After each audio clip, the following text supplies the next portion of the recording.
ನಮಸ್ಕಾರ ಸ್ನೇಹಿತರೆ. ಇದು ನೋಡಿ, ಇದು ಕಮ್ಮನಹಳ್ಳಿ ಸರ್ವಿಸ್ ರೋಡಲ್ಲಿ ನೆನ್ನೆ ರಾತ್ರಿ 25ನೇ ತಾರೀಕು, ಅಂದರೆ ಇದು 26ನೇ ತಾರೀಕು ಬೆಳಗಿನ ಜಾವ 4:15ಗೆ ಚಿಕ್ಕ ಪೆಟ್ಟಿ ಅಂಗಡಿನಲ್ಲಿ ಕಳ್ತನ ಮಾಡಿದ್ದಾರೆ. ಎಂಥ ಜನ ಇರಬೇಡ ಪಾಪ.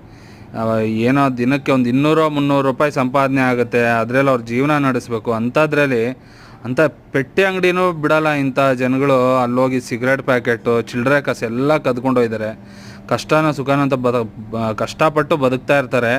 ಅಂಥವ್ರು ಹೊಟ್ಟೆ ಹೊಡಿಯೋಕ್ಕಂತ ಇಂಥ ಜನ ಇರ್ತಾರಲ್ವ. ಇಲ್ಲಿ ಯಾರೋ ಇಬ್ಬರು ನೋಡಿ ಗಾಡಿಯಿಂದ ಬರ್ತಾರೆ, ಆ ಪೆಟ್ಟಿ ಅಂಗಡಿ ಮೇಲ್ಗಡೆ ಟಾಪನ್ನ ಫುಲ್ ಆ ಮೆಟಲ್ನ ಶೀಟ್ನ ಫುಲ್ಲು ಬೆಂಡ್ ಮಾಡಿ ಕಿತ್ತಾಕಿ ಎಲ್ಲ ಕದ್ಕೊಂಡು ಹೋಗಿದ್ದಾರೆ. ಇವ್ರಿಗೆ ದೇವರನ್ನು ಇದ್ರೆ ಖಂಡಿತ ಶಿಕ್ಷೆ ಕೊಡಬೇಕು.